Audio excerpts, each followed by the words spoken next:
साहित्य की कविता, कहानी, उपन्यास, लघु कथा, गीत, दोहा, नाटक, एकांकी आदि अनेक विधा है, जिसमें कविता भी एक है, लेकिन यह सरल विधा है, इसलिए इसमें दूसरी विधाओं की तुलना में ज्यादा कलम घिसी गई है। सोशल मीडिया, इंटरनेट के इस युग में जब प्रकाशन, छपना लुप्त होता जा रहा है, साहित्य पत्र पत्रिकाओं का प्रकाशन या तो बंद हो गया है या जो कुछ छप रही है उनकी प्रसारण संख्या न्यूनतम है। इंटरनेट पर भी इस तरह की साहित्यिक श्रृंखलाएं सुकून देती है, लगता है कि साहित्य जीवित है। प्रस्तुत है पहले मेरी कुछ कविताएं, बाद में लघु कथाएं, कहानी और राष्ट्रपिता महात्मा गांधी पर मेरे विचार। पहले मैं अपनी कविताओं पर 2 लाइन कहना चाहता हूँ। कविताओं को कई श्रेणी में बांधा जाता है, जिसमें सन 1950 में नई कविता का दौर प्रारंभ हुआ, जो किसी प्रकार के बंधन में न बंधकर वाद मुक्त होती है। इसकी विषय वस्तु भोगा हुआ यथार्थ, जीवन की वास्तविकता, परिस्थिति आदि पर लिखी जाती है। इसमें बिंब नए होते हैं। इसी क्रम में प्रस्तुत है नई कविता के अंदर मेरी एक कविता, क्यों तुझे बुरा क्यों नहीं लगता। क्यों तुझे बुरा क्यों नहीं लगता, जब घर जाते ही दौड़ते आता है तेरा नंगा बच्चा। आंगन में जाते ही घरवाली पूछती है आज भी नहीं मिला कुछ काम। आ गए खाली हाथ, जेब में नहीं दाम। भीतर झोपड़ी में खाट पर पड़ी करा रही, दवाई की आस लगा रही बेटी। दबा देती आह, दूर खाट पर बैठी माँ। अपने फटे चिथड़े संभालती, तुझे देख मुस्कुराती। पिता हाथ की झुर्रियों को देखता, कभी किए काम को तोलता, वक्त को कोसता। तुझसे हो रहा निराश, क्या सचमुच तुझे बुरा नहीं लगता।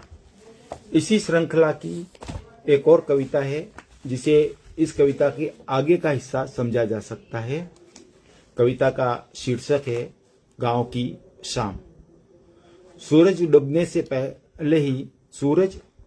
पहले ही आदमी आ जाता है घर, झूमता हुआ, कभी इधर कभी उधर, पगडंडी पर हिलता हुआ। हाथ में पकड़ी पॉलीथीन की थाली से झांक रहे हैं टमाटर 4, नीचे रखे हैं आलू 8, दिख रहा है हरा धनिया बाहर। दौड़कर जाती है मुनिया, दादा दादा की करती पुकार। उसे अनसुना कर आदमी खाट पर हो जाता है ढेर, और उठाकर पॉलीथीन थैली पकाती ये साग, रोटी और भात। आज पति को मिल गया था काम, हो गया उत्सव, मन गया त्योहार। पति के मुंह से निकल रही लार, फिर गाली, फिर मारपीट, फिर भोजन, खत्म हो गई शाम। ये दोनों कविताएं राजस्थान साहित्य अकादमी की मासिक पत्रिका मधुमती में प्रकाशित हो चुकी है। अब एक अप्रकाशित रचना बिगड़े हुए लोग प्रस्तुत कर रहा हूं। यह एक व्यंग्यात्मक कविता है। बिगड़े लोग बिगड़े नहीं होते जब वह कहते हैं प्रेम करो। बिगड़े लोग बिगड़े नहीं होते जब वह कहते हैं प्रेम करो। उनको बिगड़ा समझ लिया जाता है, उनको बिगड़ा समझ लिया जाता है। उसके प्रेम को बंधनों, संस्कारों, संस्कृति से जोड़ा जाता है। बिगड़े लोग कहते हैं नैतिक बनो, आदर्श पर चलो। उनकी बात पर तालियां बजाई जाती है, पर चलता कोई नहीं, मानता कोई नहीं। किताबी, अव्यावहारिक, अलौकिक कहा जाता है। बिगड़े लोग नियम से चलते हैं, भ्रष्टाचार नहीं करते, गाली नहीं देते। उन्हें नकारात्मक, कुंठित, असफल, ना जाने क्या क्या कहकर मजाक उड़ाया जाता है। बिगड़े लोग विचलित नहीं होते, चलते रहते हैं अपने मार्ग और हो जाते इतिहास में दर्ज अच्छे लोगों की सूची में। इसके बाद में प्रस्तुत है राजस्थान के शिक्षा विभाग है वो, उसकी एक पत्रिका है शिविरा, मासिक पत्रिका है, जो हर साल शिक्षक दिवस के अवसर पर साहित्यिक पत्रिकाएं प्रकाशित करती, पुस्तकें प्रकाशित करती है। उसी के एक अंक में छपी हुई मेरी कविता दीपावली पे लिखी हुई, वो प्रस्तुत कर रहा हूं।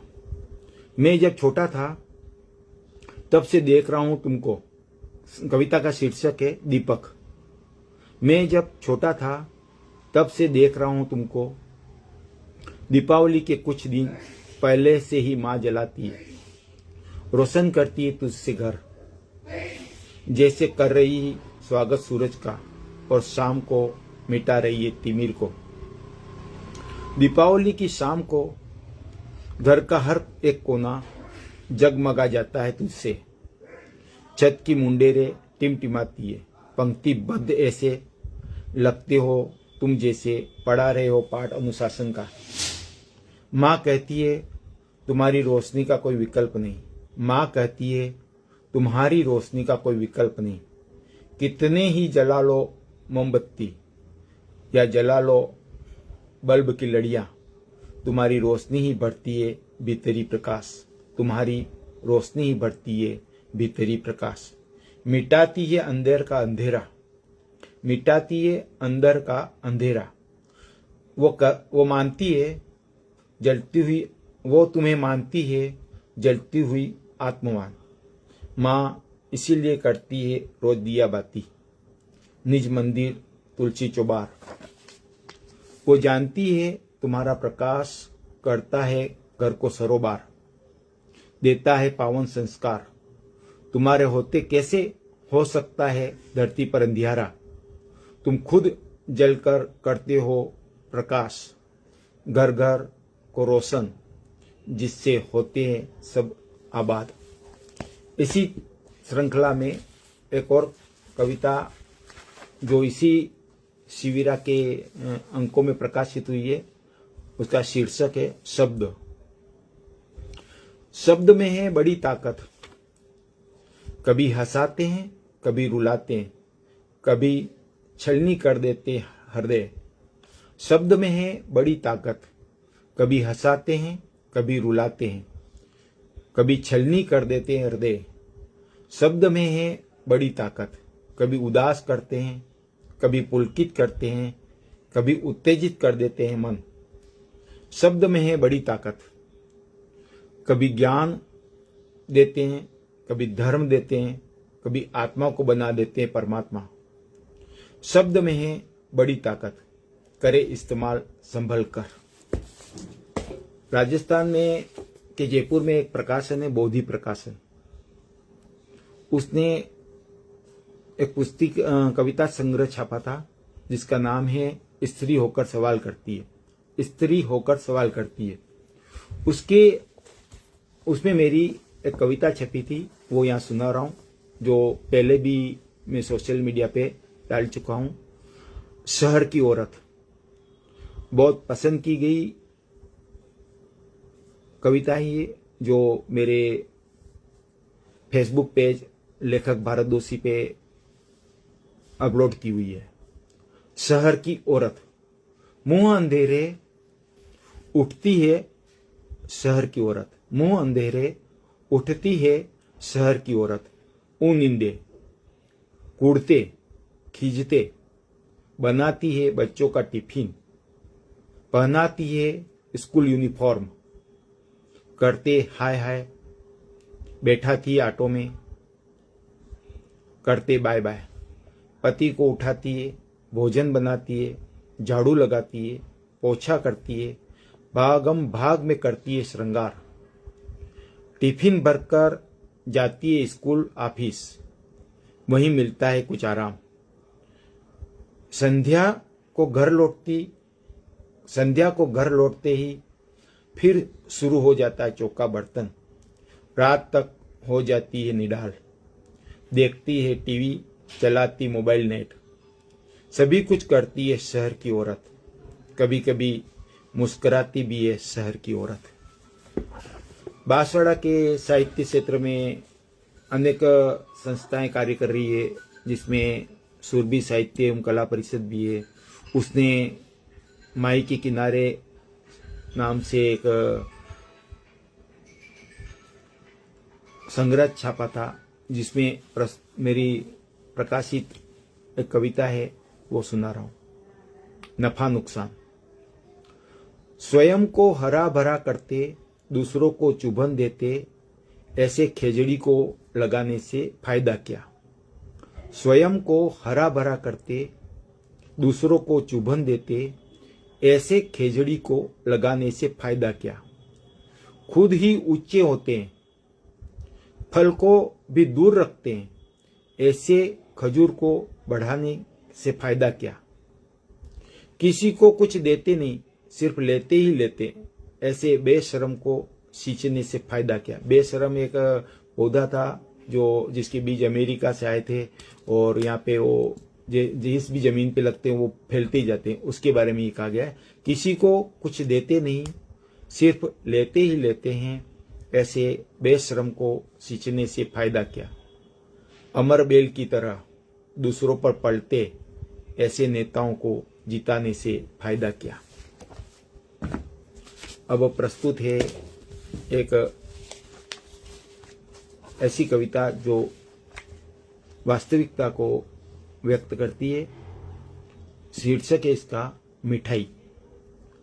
चकाचौंध रोशनी के बीच महंगे आभूषणों से लगदक, चकाचौंध रोशनी के बीच महंगे आभूषणों से लगदक खूबसूरत युवक युवतियां चहक रही है।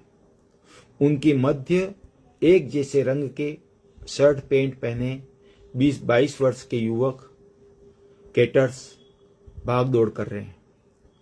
इधर उधर देखकर, नजर बचाकर एक कैटर्स ने मिठाई का एक टुकड़ा मुंह में डाल लिया। इधर उधर देखकर, नजर बचाकर एक कैटर्स ने मिठाई का एक टुकड़ा मुंह में डाला। मेजबान की कठोर नजरों से उगल डाला। मेजबान की कठोर नजरों से उगल डाला। कितनी ही खुशबूदार, रंगीन, स्वादिष्ट मिठाइयों को परोसने वाला हाथ एक टुकड़े को चखने से तरसता रहा। उसने जीवन में कभी नहीं देखी थी ऐसी मिठाइयां। 4-5 घंटे के कठोर परिश्रम के बाद, मिठाइयों को सहज कर रखने के बाद, कैटर्स हेड ने 100 रुपये का नोट पकड़ाया, सजा धजा दरवाजा दिखाया। रात को 1 बजे तेजी से चलता घर को जाता यह कैटर्स टोला उत्साहित था। ठंड में 100 रुपये से गरमा रहा था। यह कैटर्स अभी तक मिठाई के निगले उस टुकड़े के स्वाद से ज्यादा मेजबान की आंखों से खौफजदा था। 100 का नोट मिठाई के स्वाद से छोटा था। दुनिया पूरी युद्ध की विभीषिका से लड़ती रही है। ऐसे में सम्राट अशोक भी बहुत सारे युद्ध लड़ चुका था। उसको संबोधित है यह एक कविता, युद्ध। है सम्राट अशोक, वो देखो लाशों का ढेर। है सम्राट अशोक, वो देखो लाशों का ढेर। और उधर देखो अंग खो चुके सैनिकों को। और वो देखो लाचार सैनिकों को नोचते कुत्ते। और ऊपर देखो चील कौवों को मंडराता हुआ शत विकसित सैनिकों पर झपटते। हे सम्राट प्रियदर्शी, किसके लिए चाहिए तुमको कनिष्क का राज। हे सम्राट प्रियदर्शी, अशोक का दूसरा नाम है। हे सम्राट प्रियदर्शी, किसके लिए चाहिए तुमको कनिष्क का राज। विदिशा के लिए, उसकी बेटी थी।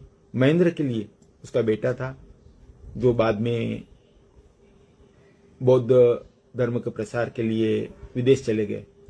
हे सम्राट प्रियदर्शी, किसके लिए चाहिए तुमको कनिष्क का राज? विदिशा के लिए, महेंद्र के लिए, के संघमित्रा के लिए, जो तुमको छोड़कर जा चुके हैं तुम्हारे हिंसा प्रेम से डर कर। हे सम्राट, युद्ध हल है तो लड़ते रहो। हे सम्राट, युद्ध हल है तो लड़ते रहो। अंत में सिर्फ तुम ही बचोगे खुद से लड़ने के लिए। इसी तरह से एक और कविता प्रस्तुत कर रहा हूं, जिसमें एक लंगड़े व्यक्ति की व्यथा है, जो रंग भेद, अमीरी गरीबी, हर चीज के ऊपर कही जा सकती है। कविता का शीर्षक है लंगड़ा। लंगड़े की कोई जाति धर्म नहीं होता, लंगड़े की कोई जाति धर्म नहीं होता, यही उसकी जाति होती है। लंगड़े का कोई नाम नहीं होता, यही उसकी पहचान होती है। लंगड़े का कोई नाम नहीं होता, यही उसकी पहचान होती है। लंगड़े इधर आ, लंगड़े सब्जी ला। कितना सरल होता है शारीरिक दोष के आधार पर किसी को बुलाना। कोई लंगड़ा अपनी प्रतिभा से बन जाता है बड़ा आदमी, कोई लंगड़ा अपनी प्रतिभा से बन जाता है बड़ा आदमी, तब भी रहता है लंगड़ा। लंगड़े को नहीं होता दौड़ने का हक विकास के संग, मार देता है कोई लंगड़ी उसकी उमंग, फिर भी बढ़ता है लंगड़ा। चढ़ना इंसान का लक्षण है। राष्ट्रपिता महात्मा गांधी पे पिछले 2 साल से मैंने लेखन किया है। असल में देश में जो नफरत का वातावरण बढ़ता जा रहा है, उसको रोकने का, उसमें प्रेम भरने का माध्यम राष्ट्रपिता महात्मा गांधी के विचार है। उसी से प्रभावित होकर के मैंने फेसबुक पे लगातार श्रृंखलाबद्ध करीब 200 आलेख लिखे। उनमें से 80 आलेखों के आधार पर मैंने एक पुस्तक प्रकाशित की, जिसका नाम गांधी जी ने संभव किया है। अच्छी संख्या में पढ़ी गई। इसके बाद में मैंने एक और पुस्तक गांधी जी के ही लेखों पर प्रकाशित की, लेकिन वो अमेजोन पर प्रकाशित है, किंडल्स पे। अमेजोन के जो किंडल्स है उस पर प्रकाशित है, भारत के गांधी। इसमें भी गांधी जी के जीवन के कार्य के ऊपर लेख हैं, जो आज की वर्तमान परिस्थिति के अंदर उपयुक्त है। ऐसे ही राजस्थान में एक गांधी जी के ऊपर एक राजस्थान सरकार ने, माध्यमिक शिक्षा बोर्ड ने गांधी जी पे एक प्रतियोगिता सभी बच्चों के लिए आयोजित की थी, जिसमें प्रश्नोत्तरी थी। उसी के लिए मैंने 200 प्रश्न तैयार किए थे। वो भी एक पुस्तक के आकार में अमेजोन का जो किंडल्स है उसके ऊपर उपलब्ध है। अब इसके बाद में मैं अपनी कुछ लघु कथा प्रस्तुत करता हूँ, जो अलग अलग पत्रिकाओं में समय समय पर प्रकाशित हुई है। शीर्षक है निकल गया कांटा। आज उसकी नातिन के ढूंढो उत्सव की चर्चा चली। उसे याद आया अपनी पहली संतान बेटी के ढूंढो उत्सव मनाने की इच्छा व्यक्त करने पर हुए कलह का। नंदन ने कहा था, लड़की की क्या ढूंढ करना, व्यर्थ ही खर्च करना। पति भी उसकी बात में आ गए। दूसरी संतान भी बेटी हुई और फिर कोई संतान ही नहीं हुई। 30 वर्ष हो गए, आज भी कांटा उसके मन में कसा हुआ है। तब से अब तक किसी भी ढूंढोत्सव में नहीं गई वह। आज जब बेटी ने कहा, माँ मैं अपनी बेटिया का ढूंढोत्सव करना चाहती हूँ, तो फिर वही पुरानी बातें याद आ गई। कुछ देर सोचने के बाद वो बोली, हाँ जरूर करना चाहिए, बेटा बेटी एक समान होते हैं, और हाँ तेरी बुआ को जरूर बुलाना। कहते हुए उन्होंने ठंडी सांस ली। एक दूसरी लघु कथा है जिसका शीर्षक है उसे फर्क नहीं पड़ता। नहीं बेटे, नीचे गिरा हुआ उठाकर नहीं खाते, मिट्टी लग जाती है, बीमार हो जाते हैं। निजी स्कूल में छुट्टी होने से अध्यापिका मम्मी के साथ टाइम पास करने सरकारी स्कूल गए। रोहित के सिर पर प्यार से हाथ फेरते हुए मम्मी ने कहा। रोहित ने बिस्किट फेंक दिया। उसी समय उसका हम उम्र मगन, जो उसी स्कूल में पढ़ता था, वहां आया और उस बिस्किट को उठाकर खाने लगा। रोहित ने इशारा करते हुए मम्मी को बताया। वो बोली, खाने दो, उसे फर्क नहीं पड़ता। रोहित अवाक देखता रह गया। इसी तरह से एक और लघु कथा है जिसका शीर्षक है घाटे का सौदा। यह लघु कथा प्रेमचंद पथ नाम की एक पत्रिका है, उसमें प्रकाशित हुई थी। घाटे का सौदा। नेत्र चिकित्सालय के जनरल वार्ड में बैठा था। मोबाइल चलाते चलाते बोर हो गया था। पास के बेड पर पुरुष लेटा था, महिलाएं बैठी थी। उनसे बातें प्रारंभ हुई। कितने का पैकेज है, ऑपरेशन के बाद क्या खाना है, क्या क्या नहीं करना है, आदि बातें हो ही रही थी कि एक वृद्ध महिला को लेकर नर्स आई, बेड पर लिटा दिया और दवाई डाल दी। कुछ देर बाद नर्स वृद्ध महिला को पोर्सिंग के लिए बाहर ले गई। तो मैंने पास की बेड की महिला से कहा, इस वृद्धा की बहू और बेटा बाहर बातें कर रहे थे। बहू ने कहा, इसके ऑपरेशन पर खर्च पैसा बिगाड़ना है। महिला बोली, पागल है बहू, बुढ़िया को दिखना बंद हो जाएगा तो इसका सब काम उसको करना पड़ेगा, और फिर बुढ़िया घर के काम करती ही होगी, वह भी बंद हो जाएगा। घाटे का सौदा होगा वह। यह तो मैं अवाक होकर सोचने लगा, यह व्यावहारिकता है कि असंवेदनशीलता।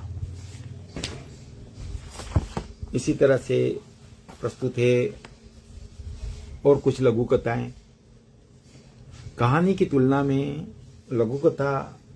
कविता की तुलना में लघु कथा अपनी बात को कहने का मेरे लिए ज्यादा सरल माध्यम है, इसलिए कुछ लघु कथा ही सुना रहा हूं। शीर्षक है आंखें हैं पर। क्यों री आज फिर देर सके क्यों आई, क्यों री आज फिर देर सके क्यों आई। सामाजिक कार्यकर्ता मंजू आचार्य ने महरी से ऊंची आवाज में पूछा। ठंड में ठिठुरती हुई महरी बोली, मैडम, बच्चों को ठंड से बचाने के लिए अलाव लगाया था। बस रहने दे तेरी कहानी, तुम लोग खूब बहाने करते हो, जल्दी कर काम, मुझे एक स्कूल में स्वेटर वितरण करने जाना है, मंजू आचार्य ने कहा। दूसरी लघु कथा है जिसका शीर्षक है काम। ठंड से सारा शहर ठिठुर रहा था, कोड़ में खाज की तरह मावठा हो गया था। मैडम ने दूसरी मैडम को फोन किया, ठंड बहुत है, बरसात भी हो रही है, आज तुम स्कूल चली जाना, कल मैं देख लूंगी। कुछ देर बाद मैडम का मोबाइल बजा। महरी थी। मैं काम पर नहीं आ रही। मैडम ने कहा, क्यों? महरी, ठंड है, बरसात भी हो रही है। मैडम, तो क्या हुआ, पैसे भी तो लेती है तू। यह वार्तालाप सुनकर मैडम की बेटी कुछ बोलना चाहती थी। मैडम ने कहा, चल जा, पढ़, तेरा काम कर। एक और लघु कथा है सकारात्मकता। पेपर आर्ट सिखाने वाले कलाकार ने विद्यार्थियों का नाव, हवाई जहाज, पुल, झाड़ आदि बनाना सिखाया। विद्यार्थियों में इस सकारात्मकता से खुशी थी। ध्यान से देखा, रुचि ली। मैं दूसरे दिन स्कूल गया तो मैदान कागज से अटा पड़ा था। कुछ विद्यार्थी हवाई जहाज उड़ा रहे थे तो कुछ हैंडपंप का पानी रोककर नाव चला रहे थे। प्रार्थना के बाद कक्षा में मैंने गृह कार्य जांचने को कापियां मांगी तो विद्यार्थियों की हवाइयाँ उड़ गई। लटके मुंह देखकर मैं समझ गया। इसी तरह से प्रस्तुत है कुछ और लघु कथाएं। झगड़ालू। बुढ़िया लड़े जा रही थी। 20-25 मिनट हो गए थे। मान ही नहीं रही थी। लोग तंग आ गए थे। लोग 5 रुपये दे रहे थे और सार्वजनिक मूत्रालय का उपयोग कर रहे थे, लेकिन बुढ़िया कह रही थी निःशुल्क सुविधा है, लिखा भी है, तो क्यों ले दे रहे हो। एक सभ्य आदमी ने कहा, अरे दादी, मैं दे देता हूं तुम्हारे 5 रुपये, जा उपयोग कर। दूसरे ने कहा, और क्या, बीपी शुगर मत बढ़ाना। बुढ़िया अड़ गई, बोली, तू क्यों देगा, निःशुल्क है ये तो। वो सभ्य आदमी झगड़ालू कहकर चला गया। बुढ़िया ताकती रही, लड़ती रही। दूसरी है काकी। हमारे घर एक दलित महिला सफाई के लिए आती थी। उसे हम काकी कहते थे। उसको छूने को हमें मनाही थी। एक बार माँ ने उसे अनाज दिया जो नीचे गिर गया। मैंने उसे बढ़ने में मदद की तो माँ ने मुझे पीट दिया। काकी की मदद करना अपराध था या काकी शब्द रिश्ता बनाने नहीं, सम्मान देकर स्वार्थ पूरा करने के लिए था। एक और लघु कथा है सभ्य आदमी। मैं फ्रूट बाजार में बैठा था। अचानक गौ माता आई, 2-3 किलो सेब फल अनार खा गई। दुकानदार का ध्यान गया, उसने भगाया। मुझसे बोला, आपने क्यों नहीं भगाया। मैंने कहा, मैं सभ्य आदमी हूं, दूसरों के मामले में नहीं बोलता। वह अवाक मुझे देख रहा था। एक प्रसंग जो बिल्कुल मौलिक है वो प्रस्तुत कर रहा हूं। नीरो है हीरो, जिसको आप व्यंग भी कह सकते हैं। मंगत राम ने आते ही एक सवाल दाग दिया। मैंने भी प्रति सवाल किया, तुम्हारा रोल मॉडल क्या है।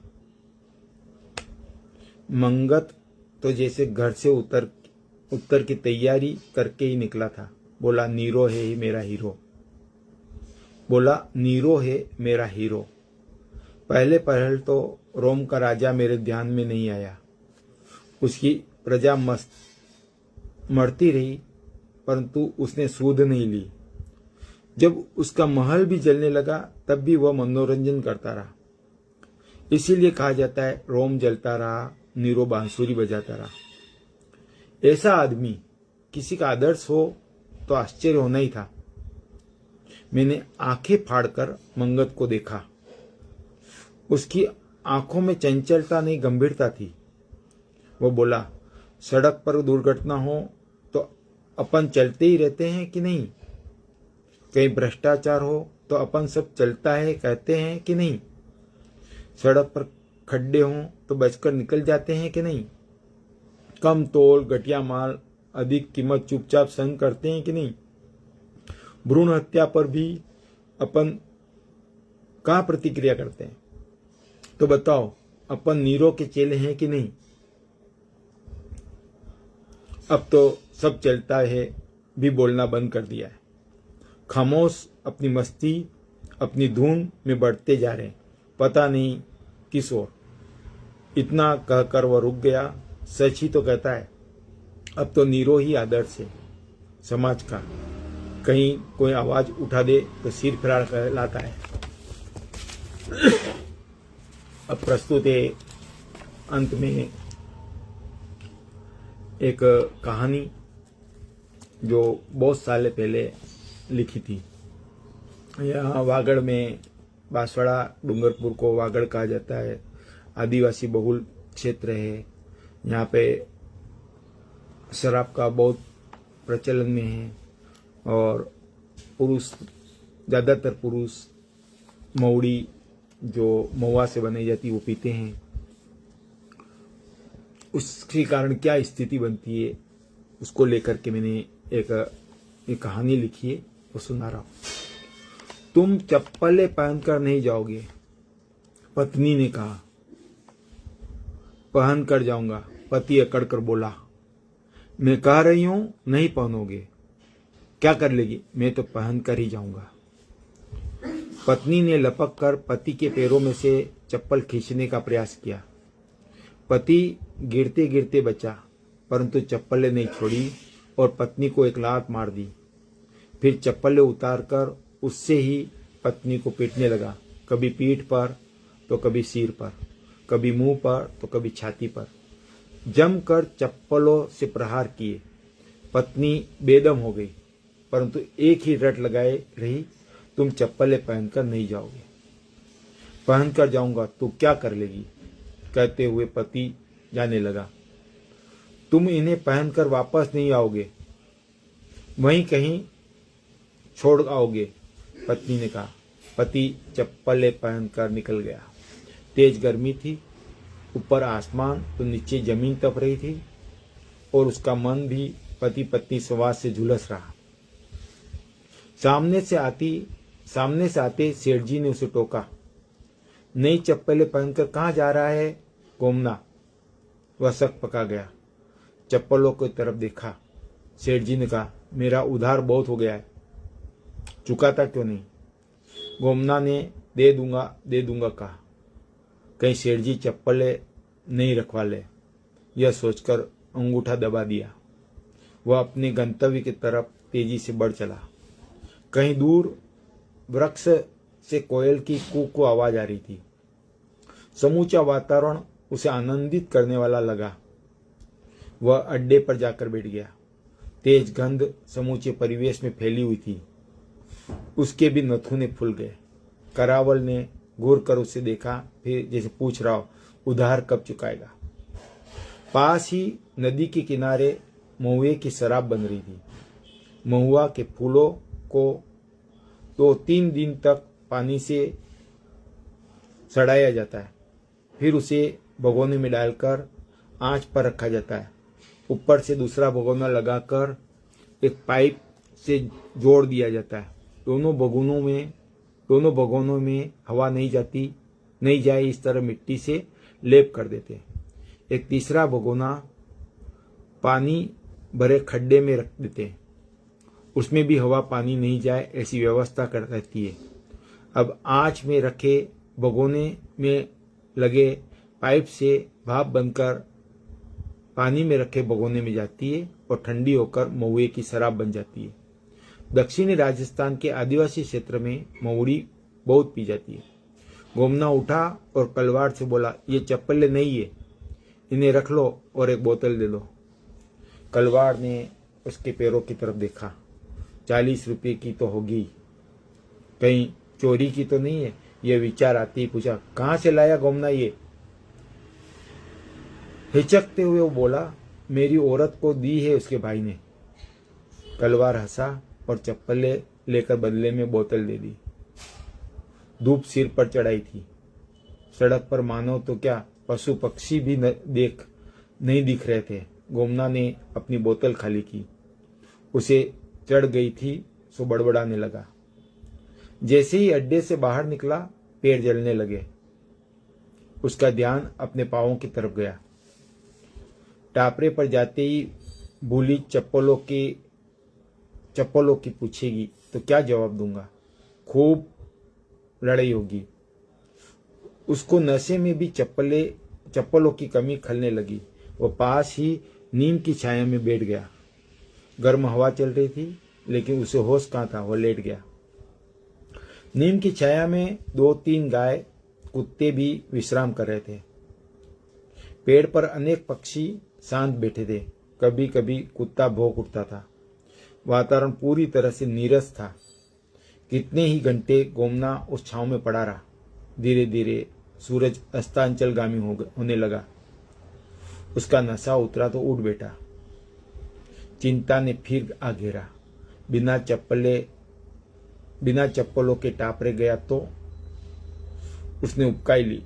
जी मचलने लगा और वहीं उल्टी हो गई। उठने का प्रयास किया, परंतु हाथ पैर तो जैसे जवाब दे चुके थे। सुबह से कुछ खाया नहीं था और ये उल्टी। उसको लगा कि अब वह कभी नहीं उठ सकेगा। सामने अड्डे के कलवार का लड़का निकला। उसने गोमना की चप्पलें पहन रखी थी। उसकी इच्छा हुई कि आवाज लगाए और कहे कि चप्पलें मेरी है, परंतु बोल न सका। किस हक से वो कहता? झगड़ा होता और बेकार की गाली गलौज मारपीट होती। उसने हिम्मत की और खड़ा हो गया। लड़खड़ाते कदमों से टापरे की तरफ चलने लगा। स्कूल में पढ़ने वाले विद्यार्थी भी घरों की तरफ जा रहे थे। अधिकांश ने चप्पलें नहीं पहन रखी थी, परंतु उन्हें गर्मी का एहसास भी नहीं था। अपनी मस्ती में बातें करते बढ़ रहे थे। गोमना के पैर डामर की सड़क पर चलते हुए जल रहे थे। बार बार उसे अपनी चप्पलों का ध्यान आता था।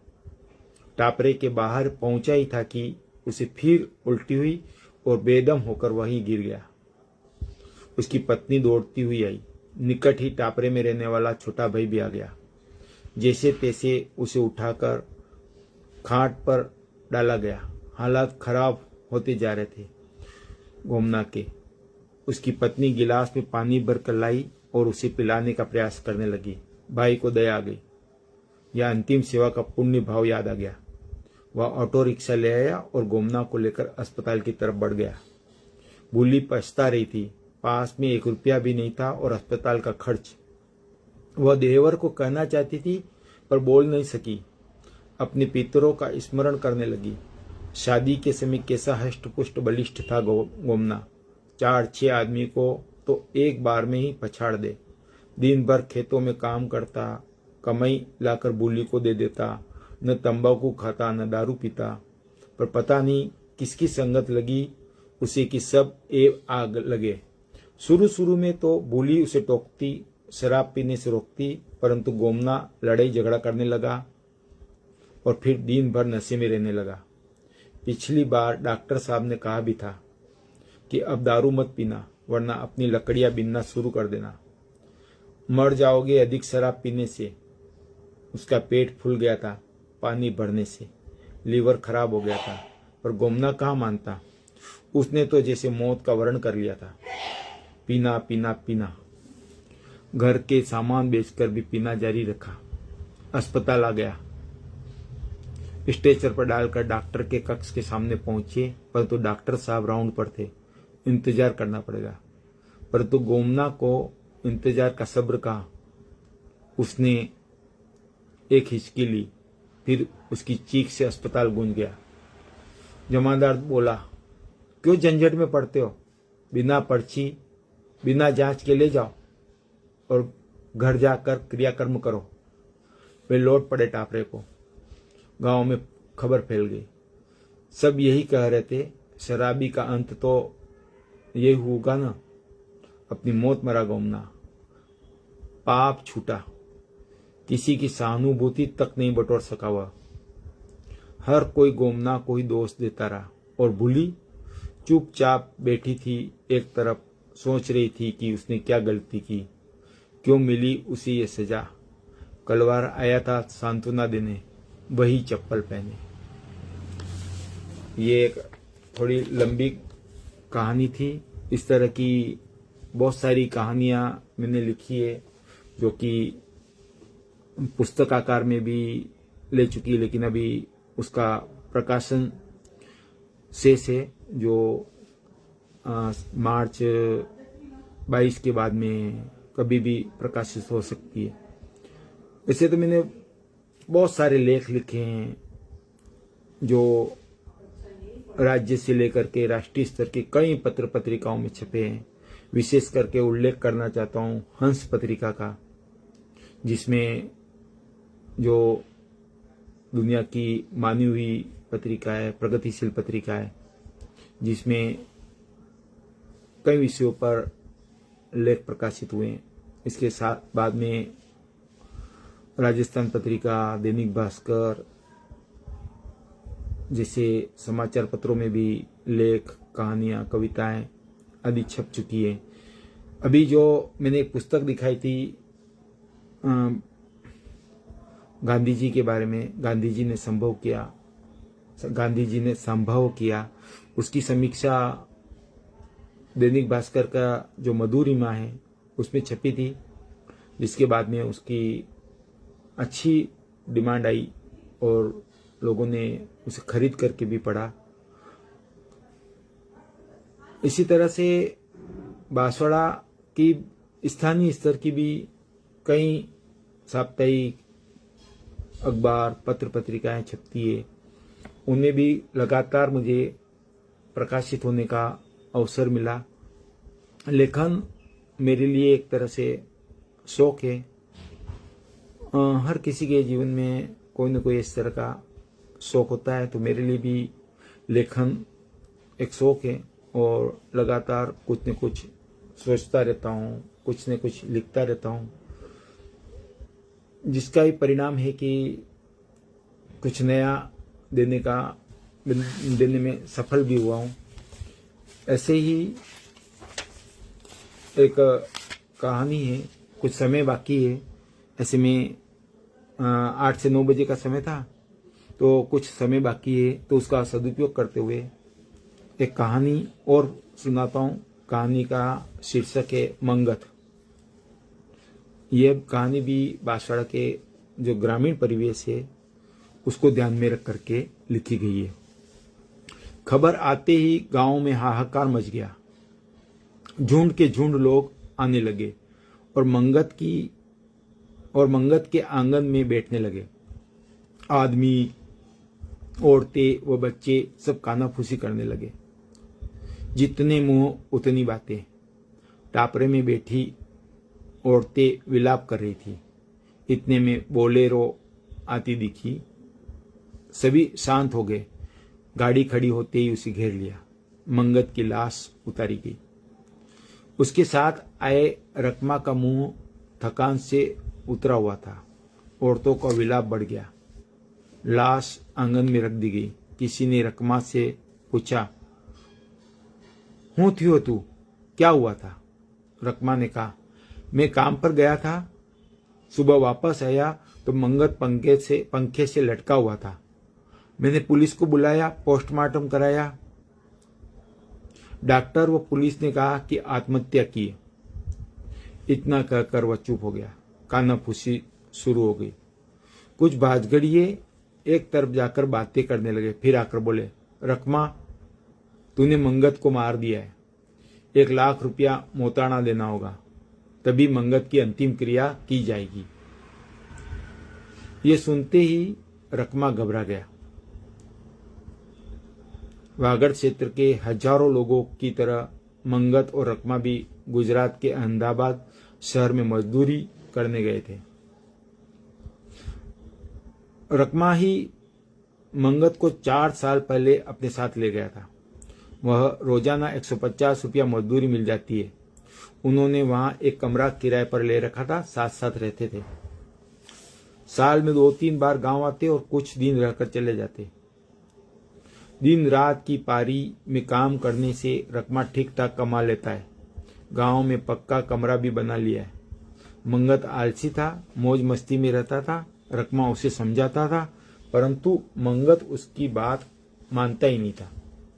कुछ देर रकमा वहीं बैठा रहा, लोगों के आक्रोश को सुनता रहा।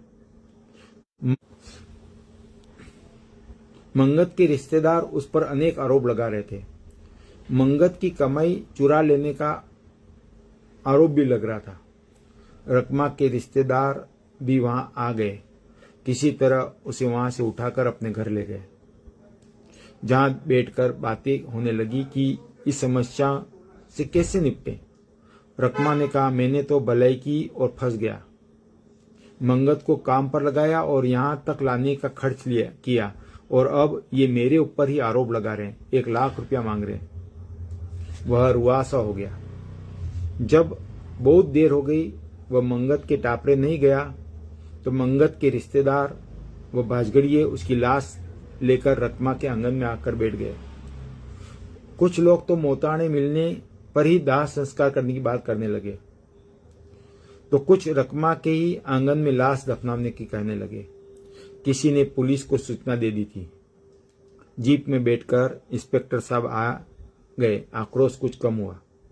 उन्होंने जैसा कि ऐसे अवसर पर होता है समझाइश शुरू की, कानूनी कार्रवाई का आग्रह किया तो गांव का एक पढ़ा लिखा बोल उठा, हमारे सामाजिक जीवन में हस्तक्षेप है कानून।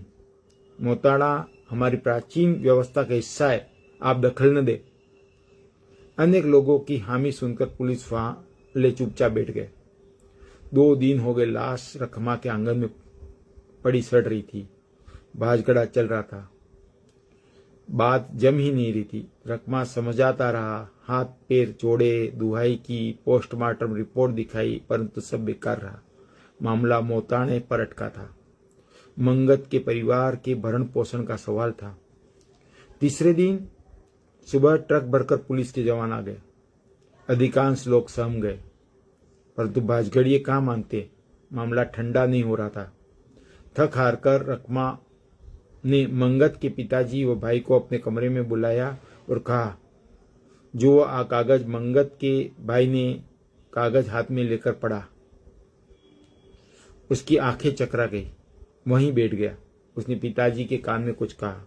दोनों चुपचाप बाहर आ गए और लाश उठा ली, दाह संस्कार करवा दिया। गांव में फिर कानाफूसी का दौर चल पड़ा। जितने मुंह उतनी बातें, पर अब अस्पष्ट। कुछ भी कारण ज्ञात नहीं हो सका। 3 माह बाद लोगों को पता लगा कि मंगत की पत्नी एड्स रोग के कारण मर गई है। तो ये कुरीति के 2 कुरीतियों के बारे में ये कहानी है। एक तो मोताना और दूसरा एड्स रोग।